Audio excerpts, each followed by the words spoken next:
Welcome to the new reality, Ukraine. They have lost a war that they started.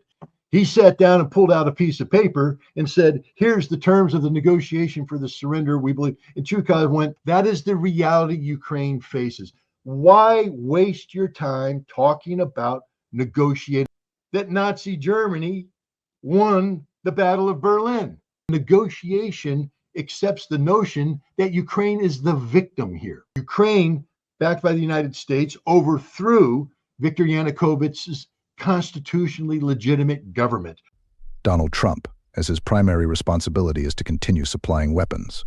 When it comes to Israel determining a successful strategy, that's not his role. His job is to continue offering military assistance and diplomatic backing to Israel. However, there is a limit to what he can do. And this is why selecting Waltz as his national security advisor was a critical move, an attempt to align with Israel's interests through aggressive actions toward Iran. As long as the U.S. stays hands-off with Iran, simply offering support to Israel, the task of managing Hamas and Hezbollah remains Israel's to resolve. But let's be clear, Israel is unlikely to manage that challenge alone. If the focus shifts to Iran, it becomes a much bigger concern, and the issue of Israel and Iran will dominate. The conflict between these two nations would never escalate into a direct U.S.-Iran confrontation, but the consequences could be severe: a global energy crisis, the threat of nuclear escalation, and catastrophic outcomes. Turning to Taiwan, this issue will likely be the most distant one for Trump to address. He intends to approach the Taiwan situation primarily through economic means, though currently lacks the necessary tools to address it effectively. That means he'll need to engage in some diplomatic maneuvering with China, initiating talks before considering harsher policies. However, concerns about China remain less urgent for the moment. Now, Russia presents a far more serious problem. There's been a lot of discussion coming out of the incoming administration about possible policy options, but many of these ideas are impractical. There's talk about convincing Russia to freeze the front lines or allowing European troops to patrol a demilitarized zone. None of these are realistic. Russia did not escalate the conflict over the past 2.5 years simply to concede everything if Donald Trump were to return to power.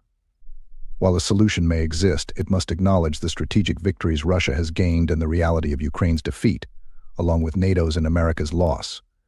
This may be difficult to accept, but Trump could be in the position to do so by acknowledging that the U.S. should never have been involved in the first place, and that had he been president, the situation would never have escalated. He has made it clear that American soldiers' lives will not be put at risk to fix a problem they never should have been part of. Yet there's resistance to this line of thinking, particularly from those around him, who are pushing for strategies that could intensify the conflict with Russia. This includes giving Ukraine long-range weapons, a move that could lead to a dangerous escalation, possibly resulting in direct confrontation between Russia and the West, with nuclear war as a horrifying outcome. This is the most significant risk at present: the Ukraine issue. If the Trump administration fails to live up to the potential that was outlined in the September article published on The Hill Online, authored by Donald Trump Jr. and RFK Jr., calling for a move toward diplomacy to avoid nuclear war, the consequences could be dire. Should they fail to follow through on this vision, and instead attempt to force Russia into a settlement that makes it appear as though Russia was the aggressor first, the repercussions could be disastrous. The situation, without a doubt, seems to be moving towards a direct confrontation, and the risk of nuclear war looms larger than ever. This, without question, is the most perilous scenario facing the world today. Let's first address the remarks made by Jake Sullivan. The figure being discussed, whether $7 billion or $70 billion, refers to the cost of the military aid being sent to Ukraine. But here's the challenge. I've issued a direct challenge to Jake Sullivan: take all that money, put it on the ground, and let's see how many triggers are actually pulled with it. Ukraine's problem isn't one of funding. The issue they face is manpower. They simply do not have enough trained personnel to sustain cohesive military operations across such a vast front.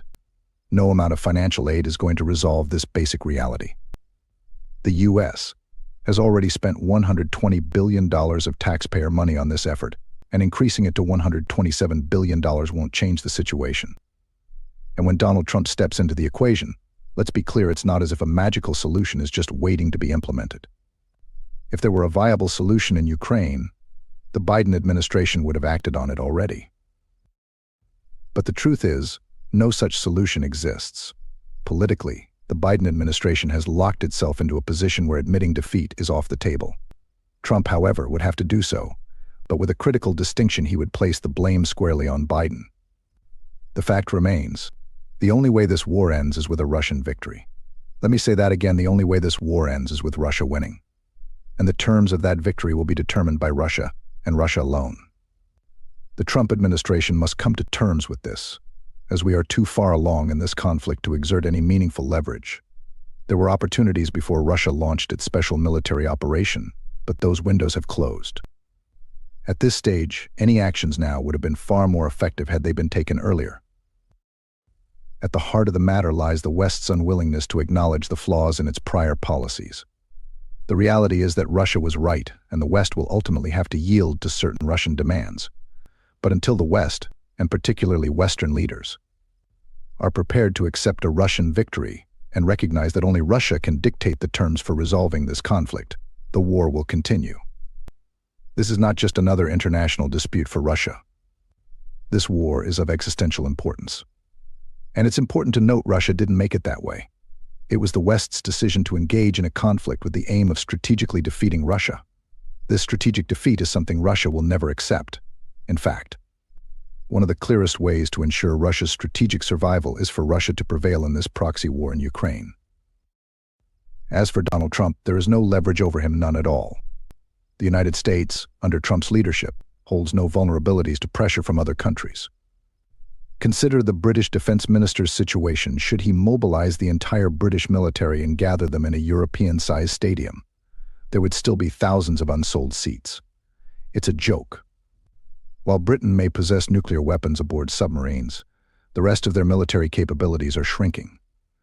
And as they continue to talk big, they face the reality that they can't back up their words.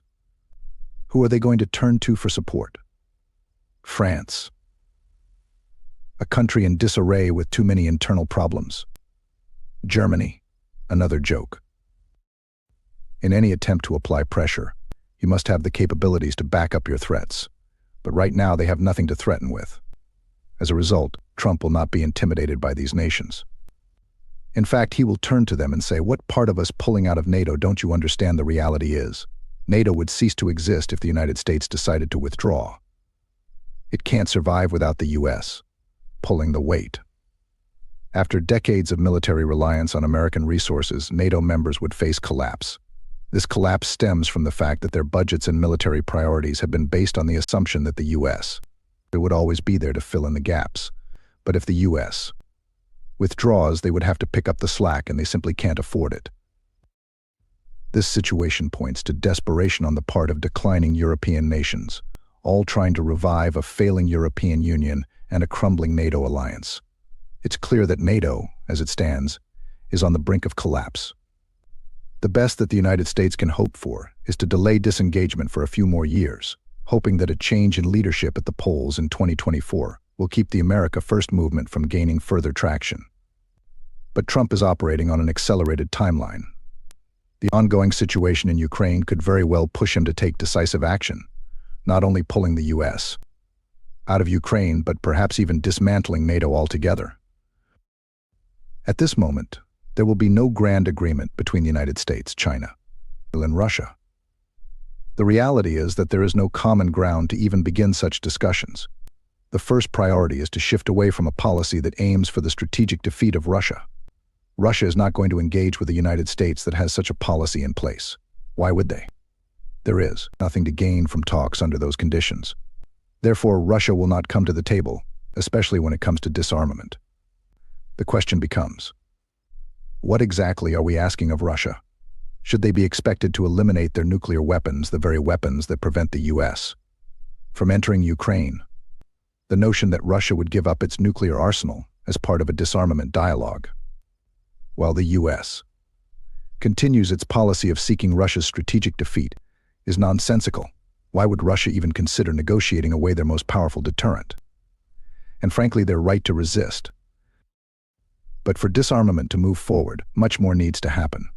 While I can't speak on behalf of the Russian government, it's clear that if we want to engage in meaningful disarmament talks, it's not just about halting the quest for Russia's strategic defeat. All sanctions must be lifted. The U.S. cannot continue to sanction Russian banks, companies, or individuals, particularly those tied to Ukraine. Furthermore, the United States must acknowledge and respect Russia's national security priorities. Russia has every right to protect its interests within its sphere of influence, and it is essential that this right is recognized. Only then would Russia even consider sitting down for talks. Otherwise, what is the point?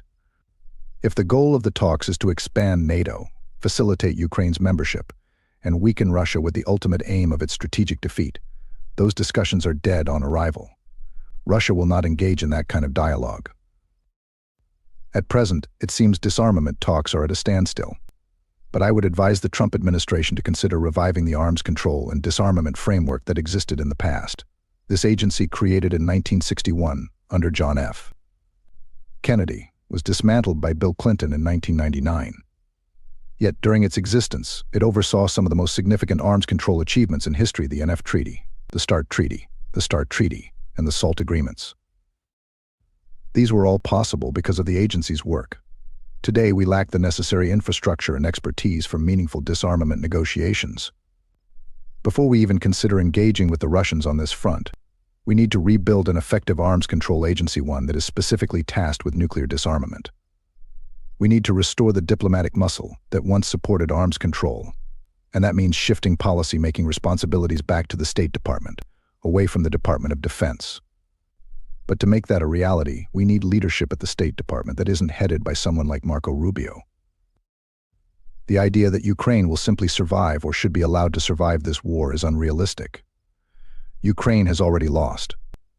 I don't understand what part of this people failed to grasp.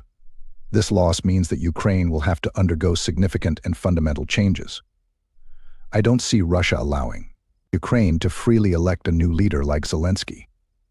In fact, I don't foresee any presidential elections in Ukraine that Russia would accept, particularly as long as the Ukrainian constitution still upholds Banderist ideology. For there to be any talk of restoring democratic legitimacy in post-conflict Ukraine, there must first be profound changes to the country's political structure. And even then, we have no clear vision of what post-conflict Ukraine will look like. But to link the future of Ukraine and the necessity for elections to any outcome in this war is absurd. It's completely unrealistic. As far as Russia is concerned, the Ukrainian government has no legitimacy. A mere election won't change that. Ukraine will need a new constitution, one that renounces Banderist ideology. Denazification remains one of Russia's key objectives in this conflict, and they have never backed down from it. Denazification, in this case, means eradicating this extreme nationalism that has permeated various political factions, including groups like Svoboda and the right sector. This is the reality Ukraine faces. As for negotiations, history tells us how these things unfold. Negotiations are a last resort, but they're not a viable option for Ukraine now. The parallels to World War II are striking. On May 2, 1945, General Krebs walked into the office of the German High Command, thinking he could negotiate. He pulled out a piece of paper, listing the terms for surrender. But the response he received was blunt: there would be no negotiation. The conditions were clear: surrender unconditionally, lay down your arms, and then we'll talk. That's the hard truth Ukraine faces now. There will be no negotiated settlement that grants legitimacy to the Ukrainian government. To entertain such negotiations would imply that Nazi Germany somehow won the Battle of Berlin, which they didn't. General Krebs walked away from those talks and tragically took his own life, leaving the German surrender terms to be signed under duress. This is the grim reality Ukraine must accept. Moreover, the very concept of negotiation suggests a victimhood that Ukraine does not deserve. Ukraine is not the victim in this scenario. Ukraine started this conflict. With U.S. backing, Ukraine overthrew the constitutionally elected government of Viktor Yanukovych, replacing it with a CIA-backed, illegal government that declared war on the Russian-speaking people of Donbass and Crimea. Russia intervened as the Ukrainian army was on the brink of collapse. It was only when the West stepped in with the Minsk Accords, trying to broker a peaceful resolution, that the situation changed. But in hindsight, we now know that the three major figures on the Western side, Poroshenko, Hollande, and Merkel, lied about their intentions. Their promises of peace were empty. The truth is, Ukraine had been preparing to invade the Donbass by March 2022, using over 60,000 NATO-trained troops. That is why Russia entered the conflict, to protect the Russian-speaking people from an anti-terrorist operation that had already resulted in thousands of casualties. This is the context that must be understood. In discussing the so-called rape of Mariupol, it's important to note that the Russian liberation of the city isn't the issue here. What truly stands out is what the Azov Battalion did to the Russian-speaking citizens of Mariupol when they occupied it in April of 2014, and continued their occupation right up until the point of liberation. The fact remains, Ukraine is not the victim in this scenario. They started this war, and their actions have been heavily influenced by one of the most despicable ideologies of modern history, the ideology of Stepan Bandera. There will be no negotiation, because Ukraine has already lost this war, and with that, the right to exist in its current form. I fail to understand why there is still talk of negotiations. The reality is that any talks would only result in Ukraine's surrender, with the terms being dictated by Russia. Those who continue to hold out hope for negotiations are setting us up for failure, because at this point I don't believe Russia is in any mood to offer Ukraine a deal. Back in June, during the St. Petersburg International Economic Forum, Putin put the best deal on the table for Ukraine. He told them outright, "Take this deal, it's the best you're going to get." It was a revised proposal based on current realities, offering a future where Crimea and Sevastopol are permanently part of Russia, while the rest of Ukraine could remain intact. These were the terms, and they would have formed the basis for any negotiation. But Ukraine turned its back on it, and that was their mistake. Let me be clear, there will be no second chance. So why do we keep discussing negotiations, as if Ukraine still has a say? The only vote Ukraine has now is what color pen to use when signing the document of unconditional surrender. This conflict will end with a moment similar to the one aboard the USS Missouri in Tokyo Bay when Japan signed its surrender documents. That is how this war will conclude. Now, when considering the relevance of the current question whether Russia and China are concerned about America's views on their growing strategic partnership, the answer is clear: no. They are not. This new partnership is not about what the United States thinks. It exists because of what the U.S. has done and continues to do in both Europe and Asia. It's a direct reaction to American hegemony.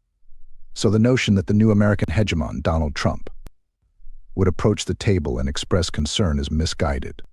The Russians and Chinese simply don't care about American concern. They want to know what the U.S. is going to do to reduce the potential for conflict in both Europe and Asia. If that happens, perhaps Russia and China could ease up on their joint weapons development. But let's be honest, the U.S. has been jointly developing weapons with everyone in the world except for Russia and China, and no one seems to care about that. This line of thinking is pure folly. The question really is, what will the United States do? Will it double down on Europe and Asia? That's exactly what Russia and China are expecting, which is why they've strengthened their relationship. Trump, for all his rhetoric, isn't bringing anything new to the table. He's merely picking up the same losing hand that was dealt to Joe Biden. Despite all the chest thumping and tough rhetoric, the reality remains that in February 2022, Russia and China set themselves on a strategic course aimed at dismantling the current rules-based international order. This is not a path they are willing to reverse or back away from. They did this because, quite simply, they had no other choice. Donald Trump isn't coming in to dramatically change the course. His approach is essentially to be stronger and more assertive than the Biden administration. But Russia and China are hardly concerned about that, unless Trump presents a completely new strategy. And that's unlikely with someone like Marco Rubio as Secretary of State or John Bolton as National Security Advisor. It's hard to see how America can convince the world that it's changed its ways. With such individuals leading the charge, America's reputation on the global stage could suffer. And Trump seems to be setting himself up for failure. Europe, in the meantime, is already fundamentally broken. Just ask Volkswagen, which is shutting down 3 factories after deciding to engage in a de-risking policy, trying to pull away from China while still facing major fallout. Europe has lost its relevance. It's already in a state of decline. The situation is so dire that Europe's own economic future seems uncertain, with the European Union having joined in American-led sanctions against Russia. The continent's fate is sealed. Now, to hasten its demise, Europe seems intent on picking a trade war with China, yet the United States is not in a position to bail them out. In fact, the U.S. is enjoying the consequences of this European failure, buying European assets for a fraction of their value. Right now, Europe is an economic and political joke. Look at Germany unified, yes, but the economic powerhouse is now in freefall. France is struggling, Britain is a mess, and Italy is barely holding on. What does Europe even stand for anymore? They're in rapid decline, and China and Russia have already adapted to that reality. Perhaps I'm too dismissive of Europe, but honestly, they don't impress me at all right now. Europe has nothing to offer. They're not a major player anymore. They stand for nothing. When European officials travel globally, they're not taken seriously anymore. Why? Because Europe has essentially become an extension of American policy. When they step away from that, America cuts off their support, and Europe withers as a result. This is the reality they face. The only relevance Europe has left is when they stand alongside the US, but look at where that's gotten them with regard to Russia. Now, Europe is trying to assert its independence, but it can't. They are like children who spent their formative years living in their mother's basement, playing video games and eating takeout. Now they're 40 years old, kicked out of the basement, and they have no idea how to function in the real world. How do I get an apartment? How do I get a job, they ask. But now, Mom, or in this case America, is saying no. We're done. That's Europe right now. Let's be clear, Donald Trump is no fool. While it's easy to mock him, he recognizes one of the greatest threats facing the United States today: de-dollarization. If Trump were to take office and immediately announce, "I am ending all sanctions against Russia and China," lifting them completely, SWIFT is open for business, Russian banks are welcome to rejoin the system. This would send shockwaves through the global financial system. What just happened? And here's the kicker: Trump could also announce that the sovereign wealth funds of Russia are being returned. And the US is paying back all the interest it stole over the years. A move like this would change everything. Meanwhile, the BRICS nations have been pushing forward with their own plans for an alternative currency and banking system, although they have acknowledged how difficult, inefficient, and costly it is to do so. But with the US denying them access to the dollar system, they feel they have no choice but to try. However, if Trump made his move, lifting sanctions and opening the dollar and SWIFT to all, it would cripple BRICS' efforts to make any headway. Trump wouldn't even need to oppose BRICS directly. Instead, he could simply say, "I support BRICS in their decision to move forward as they see fit. But until they succeed in creating an alternative system, I'm opening up the dollar to everyone. The dollar is back." By doing this, Trump would effectively kill the momentum behind de-dollarization. This move would be a massive victory for the United States. As Vladimir Putin has pointed out, over time, making the dollar the world's reserve currency has generated about $12 trillion in economic benefit for the US. This is something America stands to lose if it allows other nations to bypass the dollar.